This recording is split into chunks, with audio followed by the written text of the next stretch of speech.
الحمد لله وكفى وسلام على عباده الذين اصطفى لا سيما على سيد الرسل وخاتم الأنبياء وعلى آله وصحبه ومن بهديه مهتدى. أما بعد فأعوذ بالله من الشيطان الرجيم. بسم الله الرحمن الرحيم. هو الذي أرسل رسوله بالهدى ودين الحق ليظهره على الدين كله وكفى بالله شهيدا. محمد رسول الله صدق الله العظيم. جناب صدر محترم،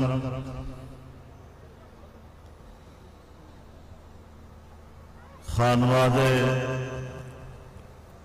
حضرت حافظ الحدیث والقرآن، اکابر علماء کرام، بزرگان ملت، میرے دوستوں اور بھائیوں، ایک طویل عرصے کے بعد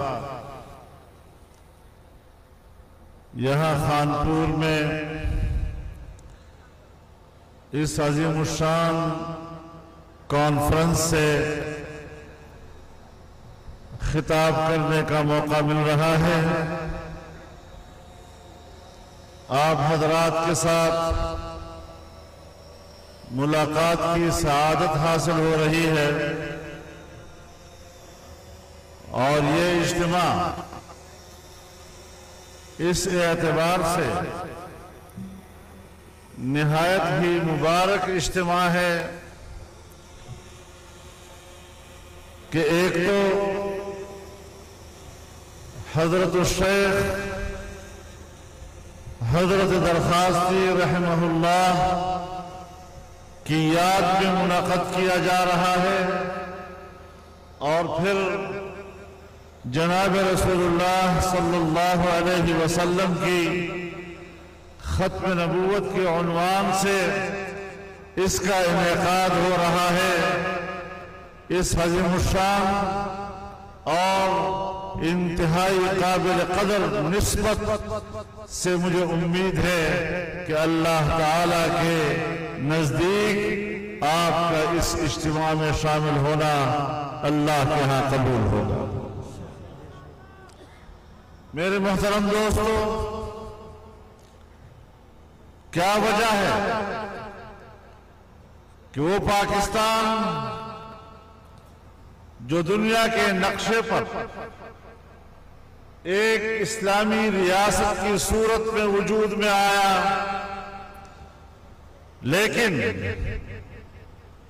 آج بھی عقیدہ ختم نبوت کے تحفظ کے لیے علماء کرام کو، مذہبی طبقے کو عقیدہ ختم نبوت کے قلعے کی چوکیداری کرنی پڑ رہی ہے، اور اس کے تحفظ کے لیے ہم وقت انہیں چاق و چوبند رہنا پڑتا ہے. جس پاکستان میں عقیدہ ختم نبوت محفوظ نہیں اور ہر چند کے آئین پاکستان نے قادیانیوں کو غیر مسلم اقلیت قرار دے دیا ہے، انہیں دیگر اقلیتوں کی فہرست میں شمار کرتا ہے، پھر وہ کون لوگ ہیں جو اس طبقے کو پشت پناہی مہیا کر رہے ہیں، انہیں تحفظ فراہم کر رہے ہیں؟ میں زیادہ نہیں کہنا چاہتا، لیکن میں ان قوتوں کو اس اجتماع سے پیغام دینا چاہتا ہوں کہ ہماری زندگی میں انشاءاللہ العزیز تم ان غیر مسلموں کو، اس اقلیت کو، قادیانی اقلیت کو دوبارہ مسلمانوں کے صف میں شامل نہیں کر سکو گے۔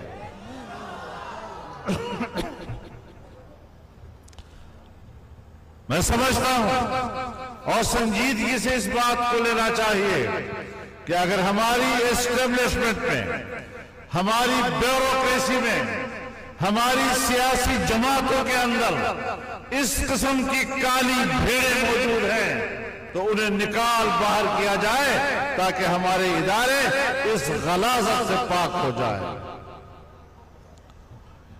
میرے محترم دوستو، کیا یہ ہمارے لیے تشویش کا باعث نہیں؟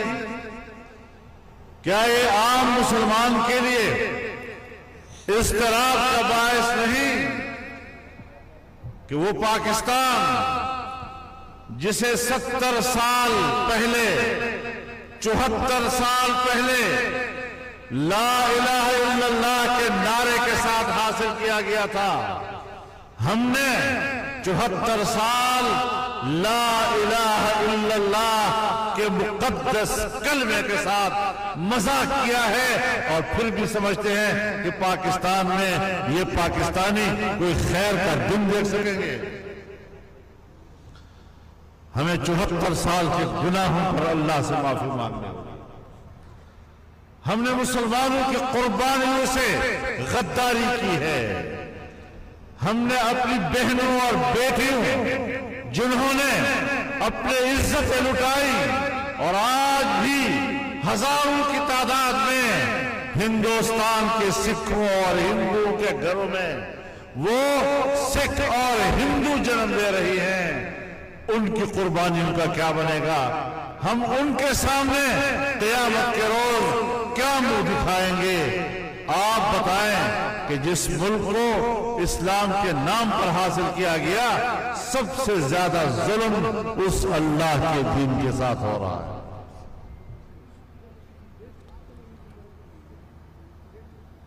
کیا ہمارا سوال نہیں بنتا کہ 1973 میں پاکستان کا آئین بنا اور اسلام کو پاکستان کا مملکتی مذہب قرار دیا گیا؟ اس آئین میں قرار دیا گیا کہ قرآن و سنت کے منافی کوئی قانون نہیں بنایا جائے گا۔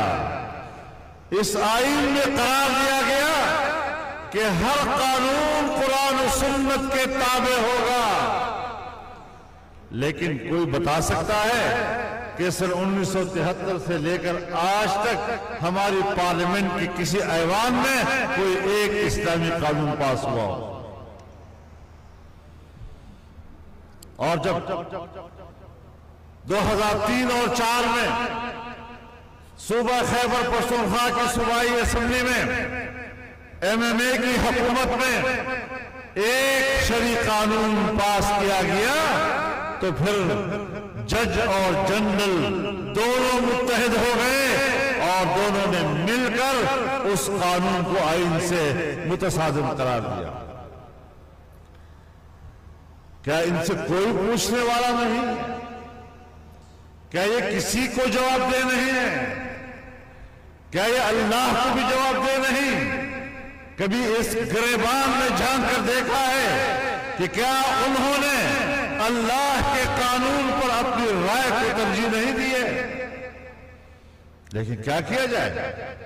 جنرل صاحب کیا کیا جائے؟ جج صاحب ہے، سپریم کورٹ کا جج ہے، لہذا اس کے احترام میں فرق آئے گا اگر ہم ان کے اس قسم کے غلط فیصلوں کے اوپر تبصرے کریں گے۔ لیکن میں بتانا چاہتا ہوں کہ فیصلے تم کرو، یہ تمہارا اختیار ہے، فیصلے تم کرو، یہ تمہارا اختیار، لیکن اس کو صحیح کہنا یا غلط کہنا یہ ہمارا اختیار ہے۔ آپ ہمیں اس حق سے محروم نہیں کر سکتے۔ میرے محترم دوستو، جس ملک میں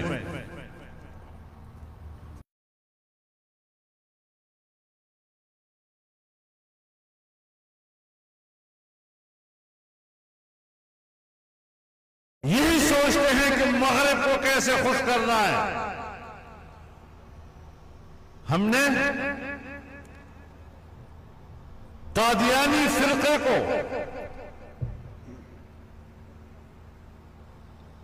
اس لیے مغربی دنیا میں پذیرائی دی ہے کہ وہ اسلام کی تعبیر انگریز اور مغرب کے مفادات کی بنیاد پر کرتا ہے۔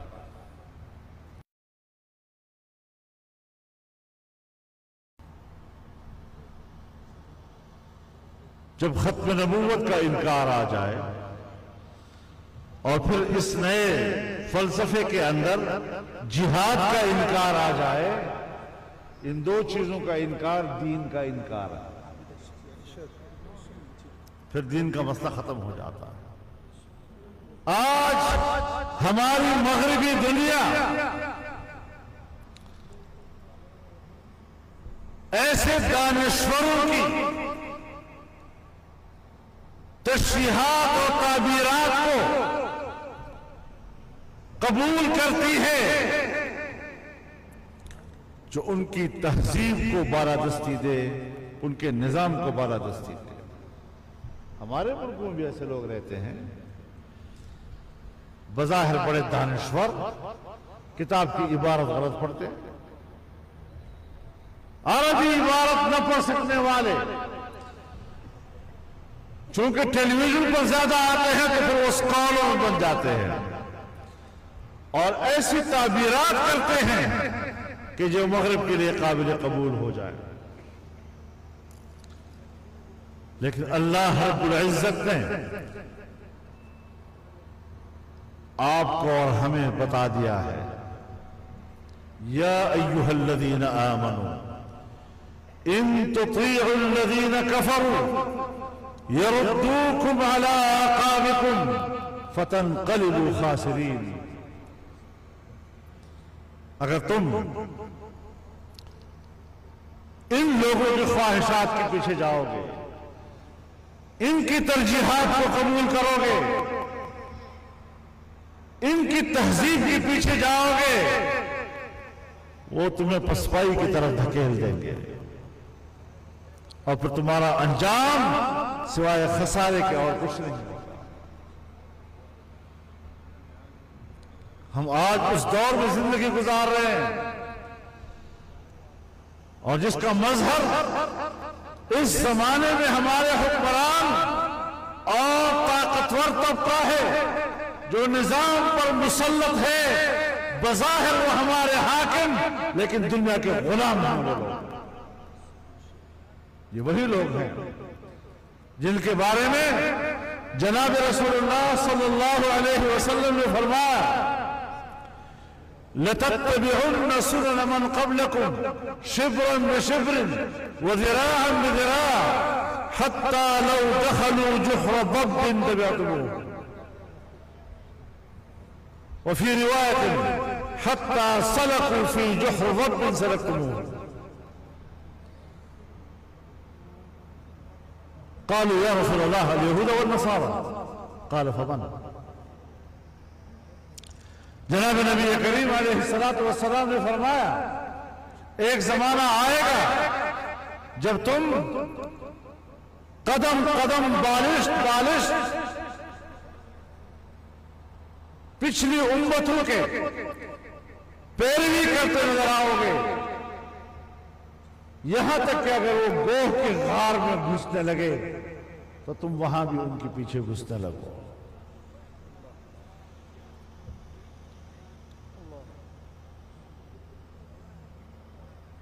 گوہ ایک چھوٹا سا جانور ہے،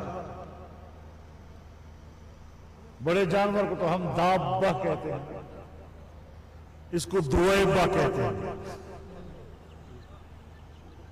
چھوٹا سا غار ہوتا ہے اس کو۔ تنگ غار میں بھی اگر یہود و نصارہ گھستے لگ جائیں تو تم وہاں بھی چاہو گے کہ میں ان کے پیچھے جاؤں، شاید کوئی وہاں نعمتیں ہوں۔ تو میرے محترم دوستو،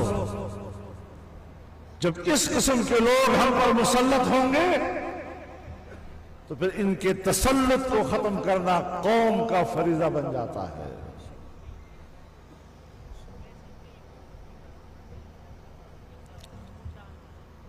ہمارے ملک میں ایک نظام موجود ہے،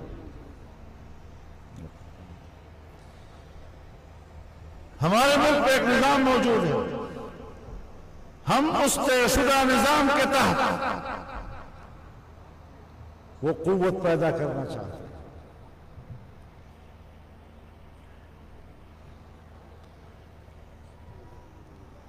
میں ایک دفعہ پنجاب کے ایک شہر میں صحافیوں سے بات کر رہا تھا، تو ایک صحافی مجھ سے پوچھتا ہے، مولانا صاحب آپ نے اسلام کے لیے کیا کیا ہے اسمبلیوں میں؟ تو میں نے اسے پوچھا کہ آپ نے ہمیں کتنا ووٹ دیا ہے اسمبلیوں کے لیے؟ ہم تو پارلیمانی سیاست کرتے ہیں، پارلیمانی قوت سے بات کرتے ہیں۔ اگر آپ نے پارلیمنٹ میں ہمیں ایک سیٹ نہیں دینی،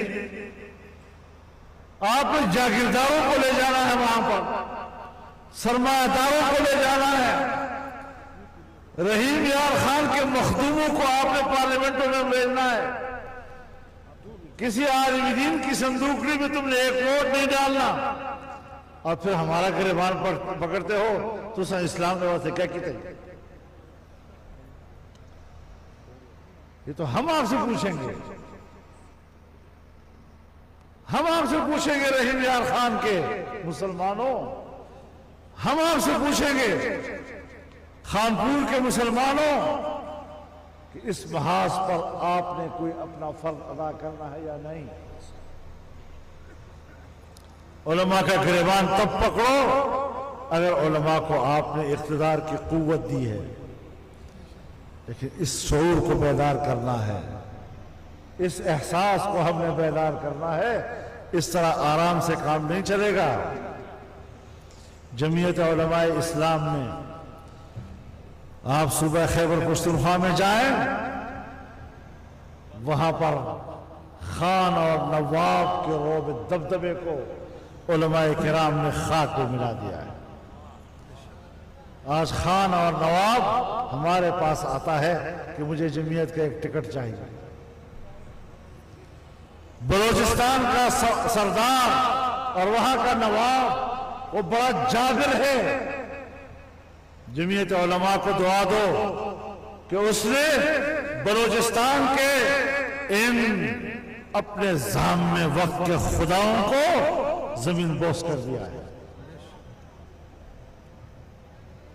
اور ہمارا یہ سفر چل رہا ہے۔ انشاءاللہ اب یہ سفر سندھ میں داخل ہو چکا ہے،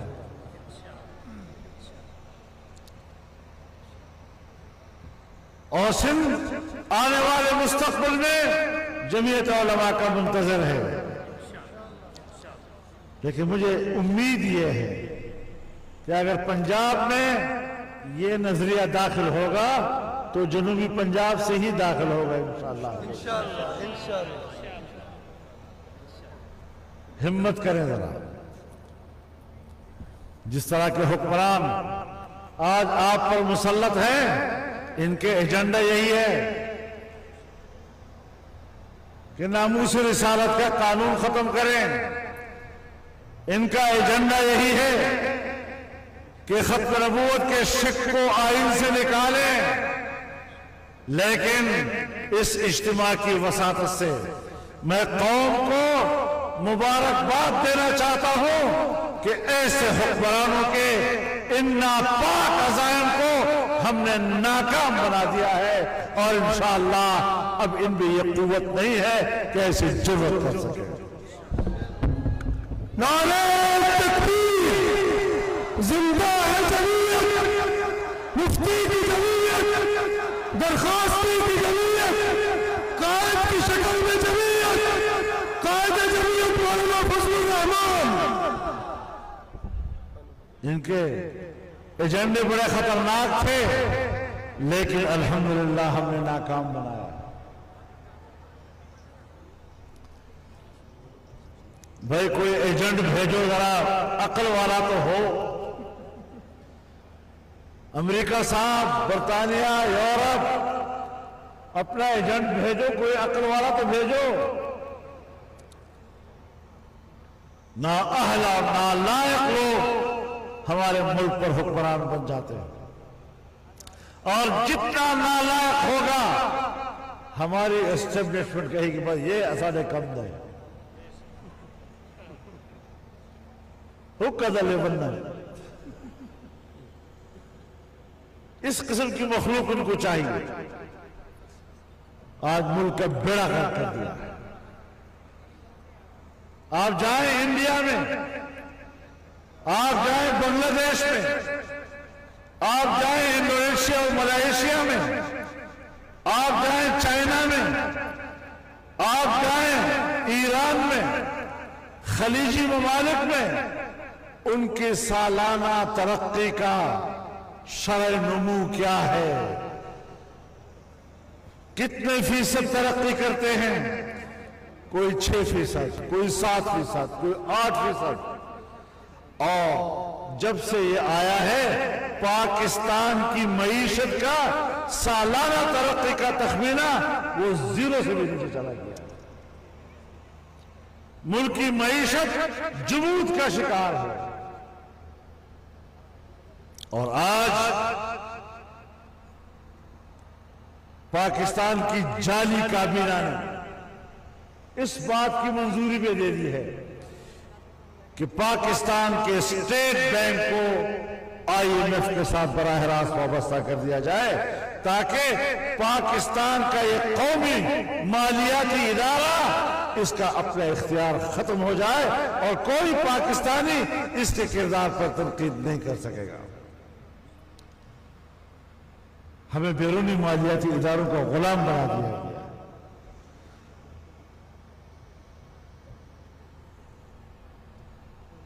تو ہماری معیشت کہاں چلی گئی؟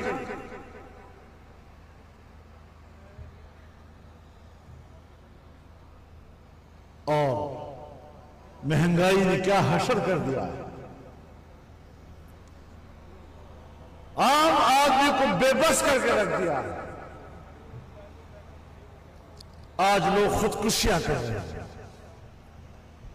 اپنے بچوں کو گھر میں ذبح کر کے ماں باپ خودکشی کر لیتے ہیں کہ اپنے اولاد کی بھوک ان سے دیکھی نہیں جاتی. پڑوسیوں سے بھیک مانگنے پر لوگ مجبور ہیں. پارلیمنٹ کے سامنے ماں باپ اپنے بچوں کو لا کر برائے فروخت وہاں بٹھا دیا ہے. بچوں کو بیچنے کے لیے لوگ تیار ہو گئے. یہ اسلامی ریاست ہے؟ اسلامی ریاست کا تصور یہ ہے؟ ہم جو افریقہ کو تانے دیا کرتے تھے اور جب افریقہ کا تصور آتا تھا تو فقیر فقراء غریب غرباء کا تصور آتا تھا. آج ہم ان ممالک سے بھی نیچے چلے گئے.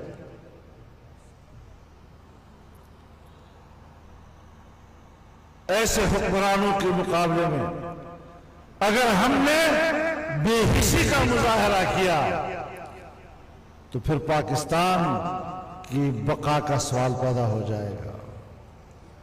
ہم اگر آج جنگ لڑ رہے ہیں اس وطن عزیز کی بقا کی جنگ لڑ رہے ہیں.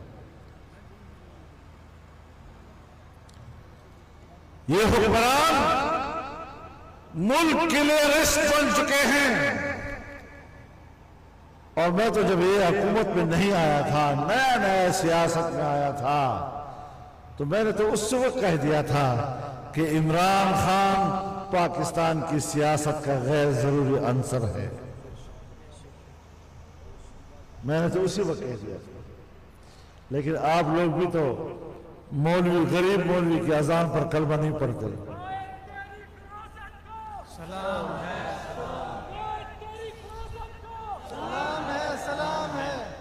میں نے اسی وقت کہا تھا یہ یہودی ایجنٹ ہے. اب ہر ایک کہتا ہے یہودی ایجنٹ ہے. میں نے اس وقت کہا تھا کہ یہ مغربی تہذیب کا نمائندہ ہے. آج ہر ایک سمجھ گیا ہے کہ مغربی تہذیب کا نمائندہ ہے۔ مجھے یاد ہے جب 2013 میں صوبہ خیبر پختونخوا میں ان کی صوبائی حکومت بنی تھی تو انہی کے لوگ میرے پاس آئے تھے اور کہا جی آپ ان کے ساتھ جنگ لڑنے کی بجائے مفاہمت کا راستہ اختیار کریں۔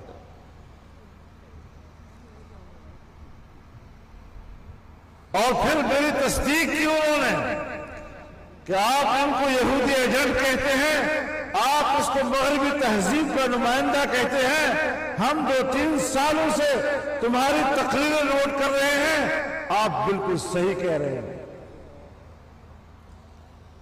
لیکن اگر دنیا میں معیشت ہے تو معیشت دنیا کی یہودیوں کے ہاتھ میں ہے۔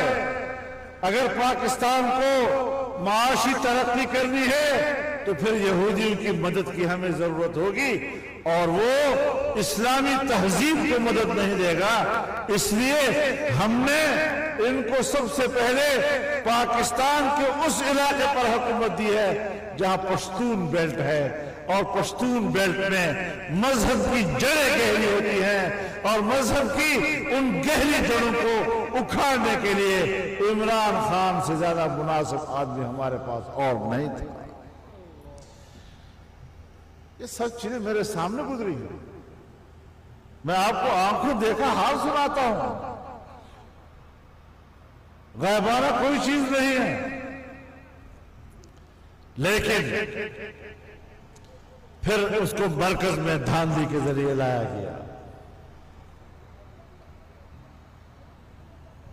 بین الاقوامی منصوبہ بندی اور بین الاقوامی منصوبہ بندی کی یہاں پر عمل درآمد ہماری اسٹیبلشمنٹ نے کی، اور میں بتکرار یہ بات کہہ رہا ہوں اور آج بھی کہتا ہوں اور آئندہ بھی کہتا ہوں کہ ہماری اسٹیبلشمنٹ نے عام انتخابات میں دھاندلی کر کے اس کو اقتدار کی کرسی پر بٹھایا ہے۔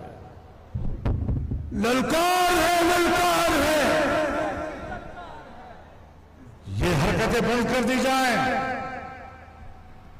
آپ بڑے لوگ ہوں گے، طاقتور کرسیوں پر آپ بیٹھے ہوں گے، لیکن یہ طاقتور کرسی میں نے تمہیں دی ہے۔ اگر تم وہی طاقتور کرسی ہمارے خلاف استعمال کرو گے تو پھر سن لو کہ ہم آپ کے غلام نہیں ہیں۔ نعرہ تکبیر!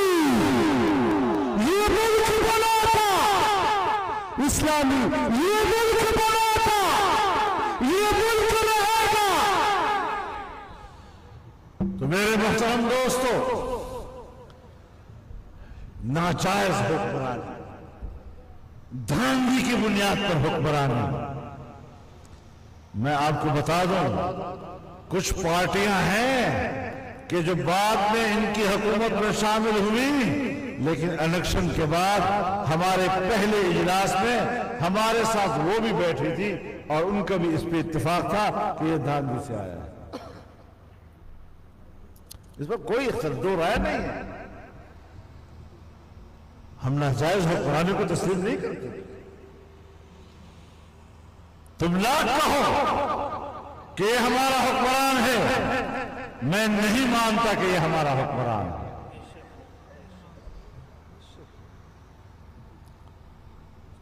وہ لاکھ دفعہ کہے کہ میں یزید ہوں، میں لاکھ دفعہ کہوں گا کہ میں حسین ہوں اور تمہارے ہاتھ پر بیعت نہیں کروں گا۔ نعرہ تکبیر! سلامتی وزیر اعظم گو عمران! تو میرے محترم دوستو، ملک کی معیشت ڈوب گئی ہے، عام آدمی کی زندگی اجیرن ہو گئی ہے، اساتذہ رو رہے ہیں، کسان رو رہا ہے، مزدور رو رہا ہے، ڈاکٹر رو رہے ہیں، وکیل احتجاج پر ہے، دکاندار احتجاج پر ہے، ہر شعبہ زندگی آج اضطراب کے دور سے گزر رہا ہے، پریشانی کے دور سے گزر رہا ہے، لیکن کہتے ہیں نہیں، IMF کہتا ہے قیمت بڑھاؤ تو ہمیں قیمت بڑھانی پڑتی ہے۔ تو پھر ہم آزاد ملک تو نہ ہوئے، ہم نے اپنی آزادی کی طرف آگے بڑھنا ہے۔ نہ مذہبی حوالے سے یہ پاکستان کے نمائندے ہیں، نہ معاشی حوالے سے یہ پاکستان کے نمائندے۔ یہاں تک مجھے افسوس سے کہنا پڑتا ہے کہ ہمارے ملک میں عدل و انصاف کے حوالے سے عدالتوں کا کردار دنیا کے 130 ممالک کے 130 میں سے 126ویں نمبر پر ہے۔ جہاں بالکل ہی عدل و انصاف نہیں ہے وہ 130 نمبر پہ ہے، اور پاکستان 126ویں نمبر پر ہے۔ کہاں ہمارے ملک کو کھڑا کر دیا آپ نے؟ سب کو کہتا ہے چور چور، تم چور، وہ چور، پیسہ باہر بھیج دیا۔ لیکن مجھے بتاؤ ذرا،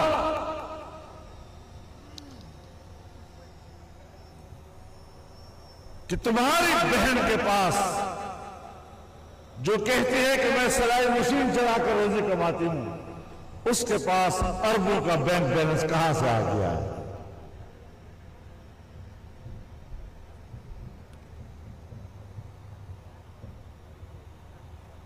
اور دنیا کہتی ہے، بین الاقوامی رپورٹس کہتی ہیں کہ پچھلی حکومتوں نے کرپشن اگر تھی بھی، اس حکومت نے اقتدار حاصل کیا کرپشن کو ختم کرنے کے نام پر، لیکن اس حکومت میں 3 سے 4% کرپشن اور بڑھ گئی۔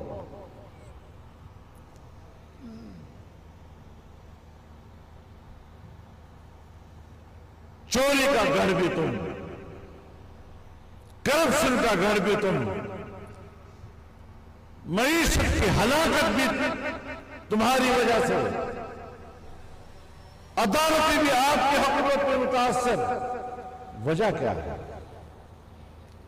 میں عدالتوں کے خلاف نہیں ہوں، میں تمام جج صاحبان کا احترام کرتا ہوں، لیکن اگر گزشتہ 1-2 سالوں سے اب تک اور آج تک تمہارے اپنی عدالت عالیہ اور عدالت عظمیٰ کے انتہائی قابل احترام ججز اپنے الفاظ میں اپنی عدلیہ کا کردار پر شک کرتے ہیں اور اس حوالے سے عدم اطمینان کی بات کرتے ہیں اور شکایتیں برائے رہتے ہیں، تو پھر مجھ سے کیا گلا؟ تمہارے اپنے گھر سے تمہارے اوپر گواہیاں آ گئی ہیں، شہید شاہد من اہل، اپنے گھر کی گواہیاں ہیں۔ اپنے کردار سے اپنے آپ کو آپ نے محترم بنانا ہوگا، ہم پر تو احترام لازم نہیں ہے۔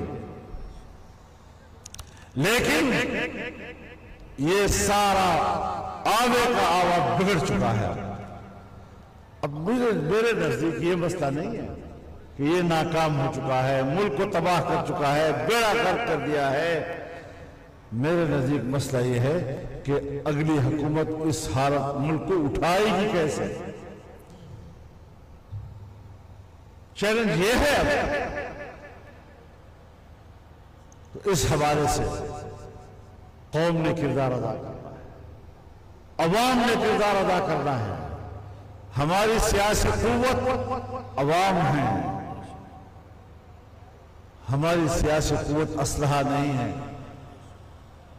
خون ریزی نہیں ہے، آئین کی خلاف ورزی نہیں ہے۔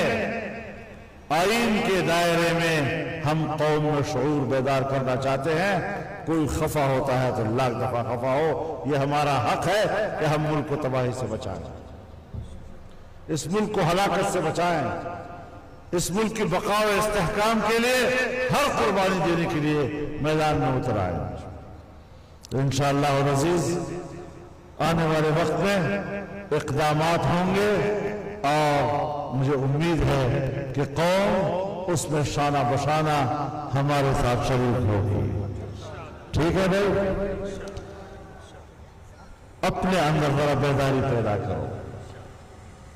آپ جاگ جائیں، دنیا کی کوئی طاقت آپ کو نقصان نہیں پہنچا سکتی. اللہ تعالیٰ دین اسلام کی حفاظت فرمائے، عقیدہ ختم نبوت کی اور ناموس رسالت کی حفاظت فرمائے، اور اس ملک کو امن کا گہوارہ بنائے، اور اس کانفرنس کو اللہ رب العزت قبول فرمائے، اپنے اکابرین کو اللہ کا ثواب پہنچائے، اور آپ کے ہمارے شمولیت کو اللہ تعالیٰ موجب اجر ثواب بنائے. وآخر دعوانا یہ دعا نہیں تھی تو کیا تھا؟